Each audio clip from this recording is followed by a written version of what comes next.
আজকের বক্তব্যের বিষয় হলো শয়তানের কৌশল, শয়তানের শয়তানি। কথা কি বুঝতে পারলেন? কি বললাম বলেন তো? আজকের বক্তব্যের বিষয় হলো শয়তানের শয়তানি। মনে থাকবে? একবারে মানে চুপচাপ বসে শোনেন। যদি প্রয়োজন হয় আমার সাথে বসার, আলোচনার পরে বসবেন, ঠিক আছে? আর আমি তো আসি, তো আপনি রেডি থাকবেন।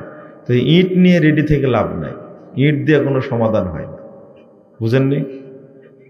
ইট দিয়ে সমাধান হয় না, গালি দিয়ে সমাধান নাই, সমাধান হয় দলিল দিয়ে। কি দিয়ে? দলিল দিয়ে। দলিল সমাধান, দলিল। পৃথিবীতে ফেরাউন পারেনি ইট দিয়ে সমাধান করতে, আপনি পারবেন?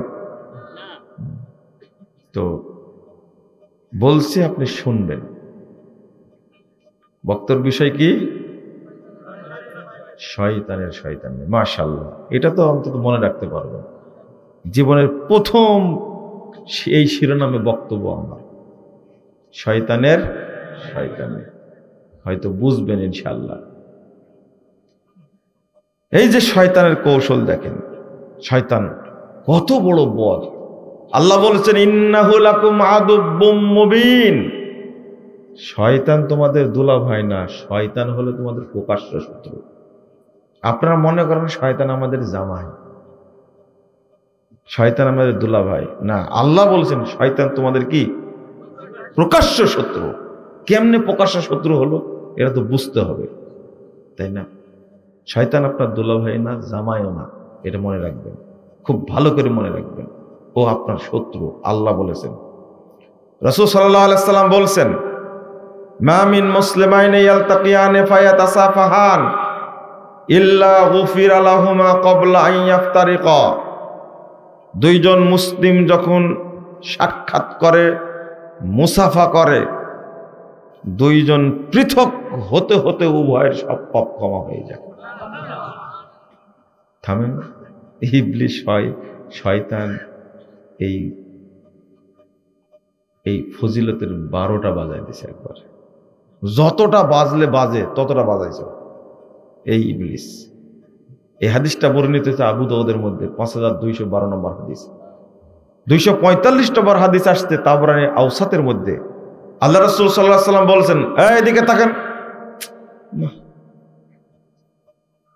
আপনারা মনোযোগ না থাকলে কিন্তু আমি বক্তব্য শেষ করে দেব, বুঝছেন? একটা হাদিস যে আপনাদের বলি, আচ্ছা এটা শেষ করি তারপরে বলি। ইন্নাল মুমিনের দা লাকিয়াল মুমিন, একজন মুমিন যখন আরেকজন মুমিনের সাথে সাক্ষাৎ করে, ফাসাল্লামা আলাইহি ওয়া আখাযা বিয়াদি ওয়া সাফাহা ফাতানাসারাত খাতায়াহুমা কামা ইয়াতানাসারু ওয়ারাকুশ শাজারাতিশ শিতা। রাসূল সাল্লাল্লাহু আলাইহি ওয়াসাল্লাম বলছেন, একজন মুমিন আরেকজন মুমিনকে যদি সাক্ষাৎ করে সালাম দেয়, এক হাত ধরে, কয় হাত? এক হাত, এক হাত। তাহলে মুসাফা করে যদি এক হাতে, আল্লাহ রাসূল সাল্লাল্লাহু আলাইহি ওয়াসাল্লাম বলছেন তাদের উভয়ের পাপ অনুরূপ ভাবে ঝরে যাবে, যেভাবে শীতকালে গাছের পাতা পড়ে গাছ নাড়া হয়ে যায়। এত সুন্দর ফজিলত, এত সুন্দর ফজিলত, সুবহানাল্লাহি ওয়া বিহামদিহি, এত সুন্দর ফজিলত। বলেন তো মুসাফা করতে কয় মিনিট লাগে? কয় সেকেন্ড? 10 সেকেন্ড লাগে, তার না? 10 সেকেন্ড কে বললো? হাত দেন তো। আসসালামু আলাইকুম ওয়া রাহমাতুল্লাহ। গুনে দেখেন তো কয় সেকেন্ড হয়েছে। মিথ্যা কথা বলতে হলে অভ্যাস হয়ে গেছে। শোনেন, এদিক তাকা থাকেন তো।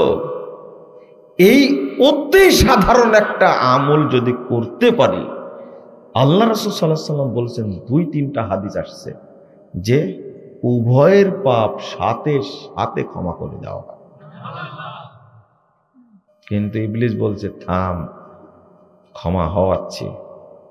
প্রথম বলে, এই যে এখানে আসতে, আসসালামু আলাইকুম, কি করলেন এটা?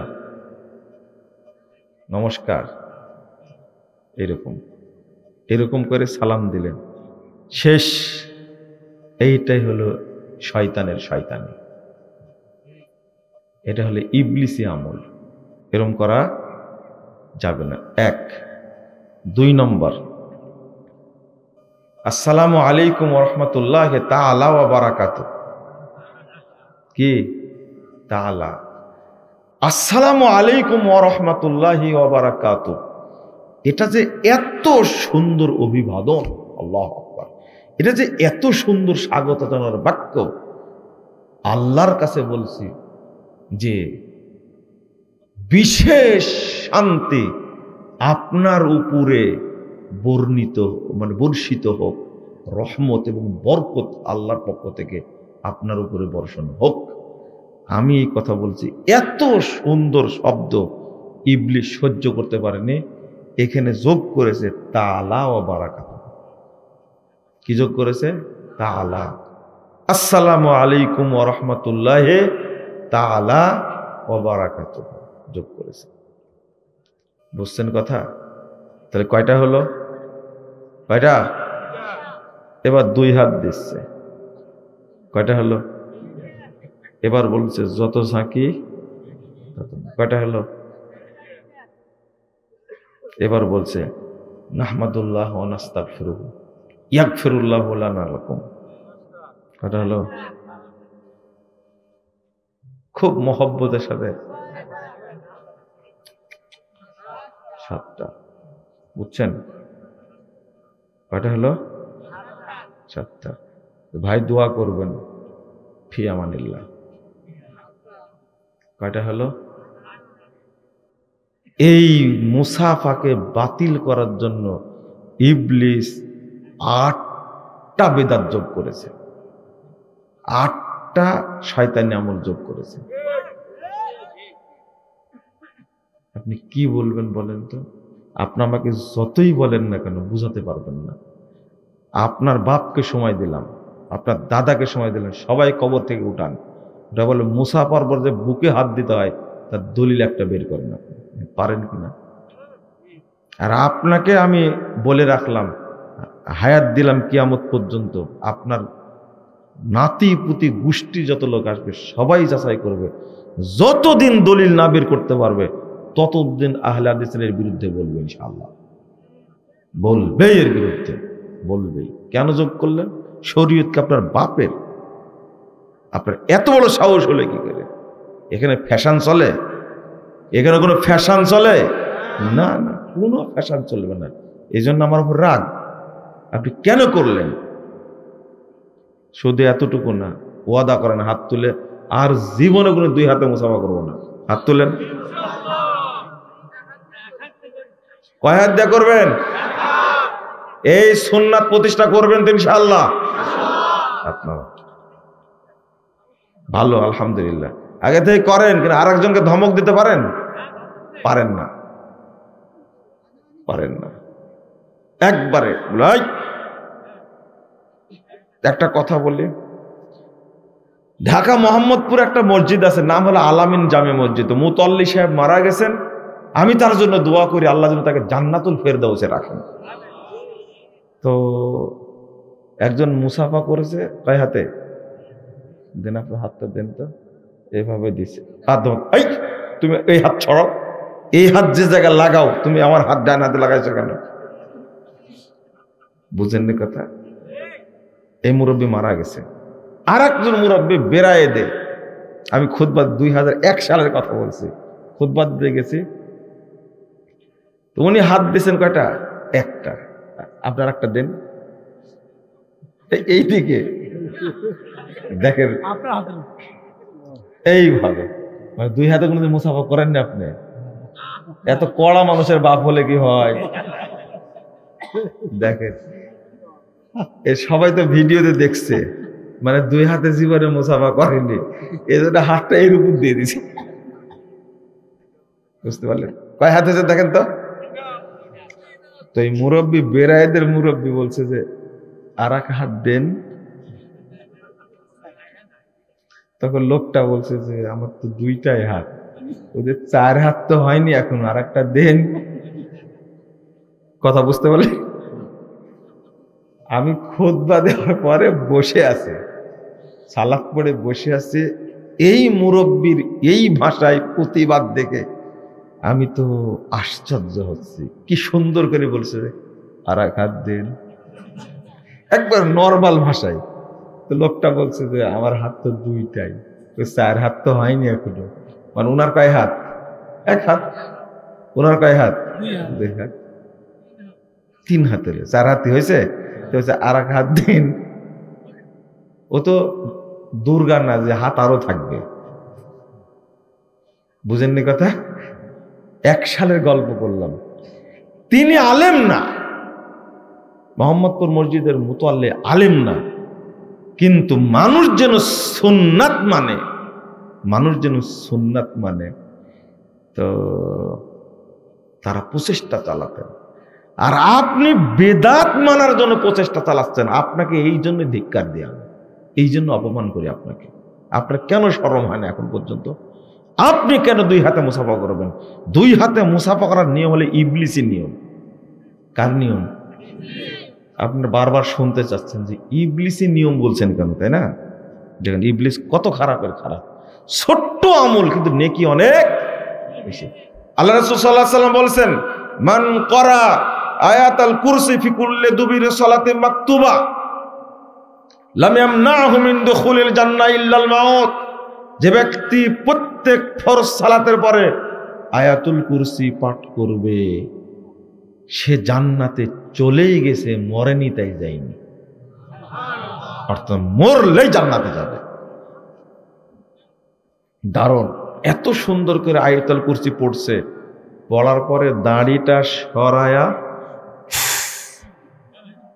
শেষ শেষ শেষ। এইটা হলো ইবলিসের কৌশল। কার কৌশল? ইবলিসের কৌশল। এত সুন্দর ফজিলত কেন এই জায়গায় বসালো বলেন তো দেখি? কেন বসালো এই জায়গায়?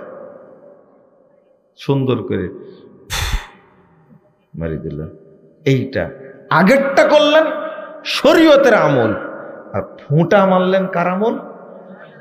ইবলিস বলে দিছে এখানে বসায় দে একটা গোষ্ঠী, শেষ। একবার যখনই সুন্নাতের সাথে বেদাত, বেদাত হলে ইবলিসি আমল, ইবলিসের আবর্জনা। মনে থাকবে কথাটা? বেদাত মানে কি? ইবলিসের আবর্জনা, যার কোনো দলিল নাই। একবারে ফু মারলেন, গোষ্ঠী শেষ। আল্লাহ বলেছেন সূরা ফাতির 10 নম্বর আয়াত, ইলাইহি ইয়াসআদুল কালিমুত তাইয়্যিব ওয়াল আমালুস সালিহ ইয়ারফাউহু। আল্লাহ রাসূল সাল্লাল্লাহু আলাইহি ওয়াসাল্লাম, আল্লাহ রাব্বুল আলামিন বলেছেন, আল্লাহর কাছে পৌঁছে যেটা, সেটা হলো পবিত্র কথা। পবিত্র হওয়া লাগবে। কি হওয়া লাগবে? পবিত্র হওয়া লাগবে। অপবিত্র হলে পৌঁছবে না। ওয়াল আমালুস সালিহ, আর সৎ আমল যেটা, সেটা পৌঁছে। এর মধ্যে যদি খালি ঢুকে যায় কিছু ভেজাল, কি ভেজাল?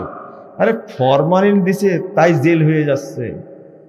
বাংলাদেশে যদি জেল হয়, নিরাপদ খাদ্য আন্দোলন চলছে, ঢুকেছে ম্যাজিস্ট্রেট সাহেব, দেখছে যে গোস্তের মধ্যে গোস্তটাকে লাল করার জন্য একটু কি দিছে, রং মারি দিছে, জেলখানায় দিয়ে দিছে। এই ব্যাকুব, এইটা আপনি ভালো বুঝেন, কিন্তু আপনার আমলের মধ্যে রং মারছেন ইবলিসি রং, আল্লাহ ছেড়ে দিবে আপনাকে?